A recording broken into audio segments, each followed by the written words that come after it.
Here are male redwings feeding together in Florida, where they go for the winter. There is not a single female in this flock.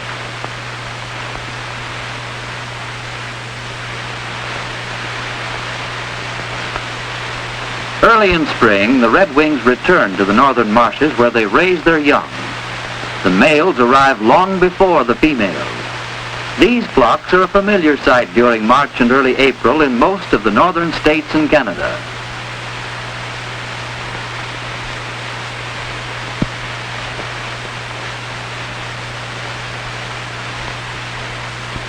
When the males arrive on their nesting grounds, the flocks scatter, and each male selects a small territory in the marsh.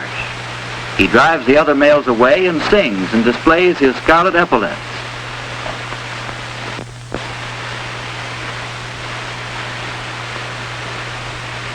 When the females arrive 2 or 3 weeks later, each decides which territory or which male she wants for the summer. Females are easily distinguished from males by their streaked plumage and by their dull shoulders. Females do not sing like the males, though they have a number of sharp call notes.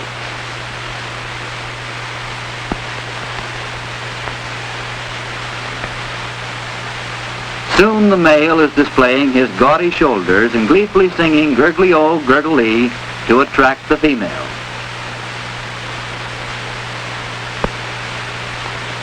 He becomes much excited whenever the female alights in his territory, performing in this manner for her benefit.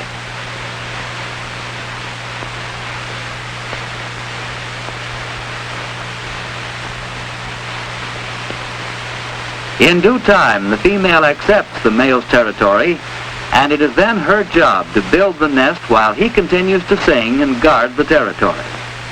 After choosing the spot where the nest is to be built, she gathers tough, pliable fibers from the bark of the swamp milkweed to weave in and around the cattails or sedges and form the hanging basket which we will soon see.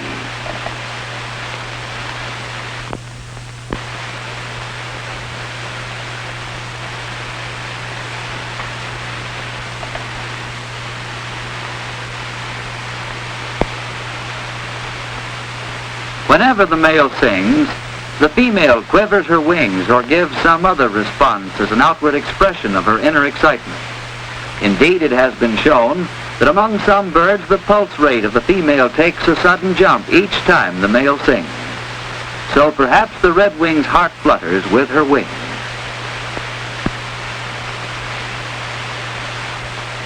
With the outer basket completed, the female redwing adds a plastering layer of mud or a decaying wet vegetation. Finally, she adds a thick, dry layer of carefully placed fibers or dry grasses. Then the nest is ready for the eggs. The following day, the first egg is deposited.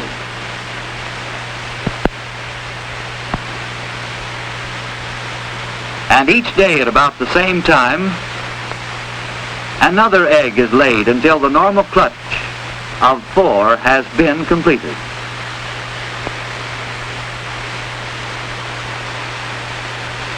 After laying the last egg, the female starts incubating, cuddling the eggs against the bare skin or brood spot in the middle of her breast. The male does no brooding.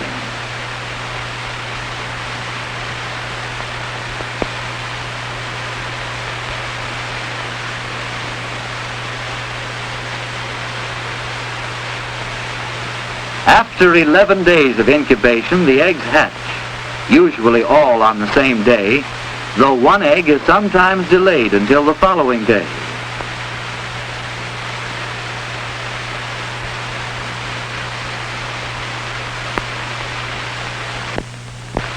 We have placed the last egg in a teaspoon to watch it hatch.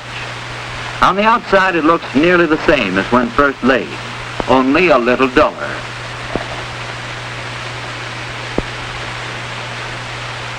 On the inside, however, great changes have been taking place, for the albumin and yolk have been transformed into a baby bird, which now, by twisting and turning, and with the help of its tiny egg tooth, is able to cut the shell apart and come out into the big world.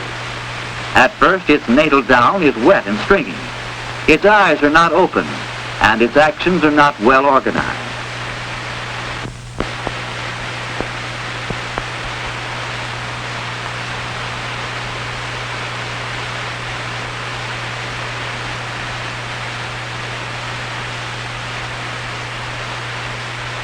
Very soon after the eggs are all hatched, the mother bird starts feeding the youngsters insects, which she finds around the marsh.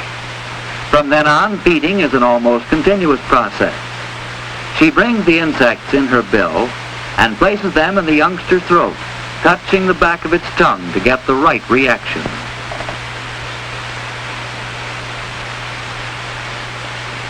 If the food is not immediately swallowed, it is a sign the youngster has had enough. So she takes the food out of its mouth and gives it to the next one. She does not feed the little ones in regular rotation, but instead feeds the hungriest one first. That is the one with the longest neck and the widest mouth.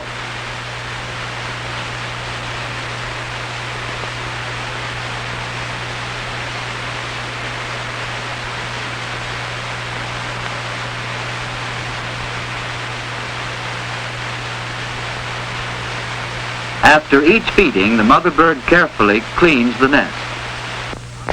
On the first day, the baby redwing barely half fills the bowl of a teaspoon. Its eyes have not yet opened, and its natal down forms a halo, but does not conceal its otherwise bare pink skin.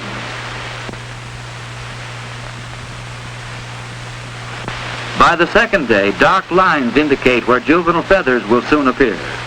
The little fellow is not quite doubled in size.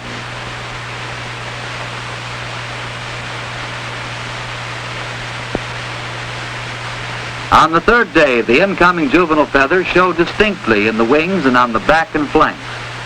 The eyes are not yet open.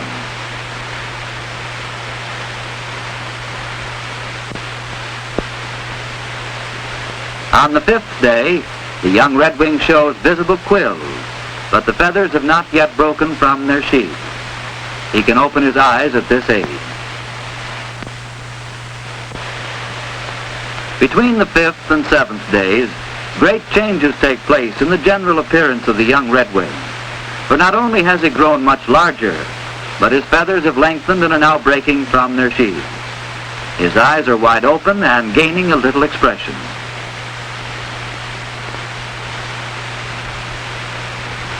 By the ninth day, the feathers have spread out to cover most of him, but his face and the middle of his breast are still bare. He has now nearly outgrown the teaspoon. His juvenile plumage shows he will resemble his mother rather than his father. On the 10th day, the little redwing's body is entirely covered by the overlapping of the feathers. Only his face with its large ear opening still lacks feathers. He can now fly short distances, and by the following day he is ready to leave the nest of his own accord.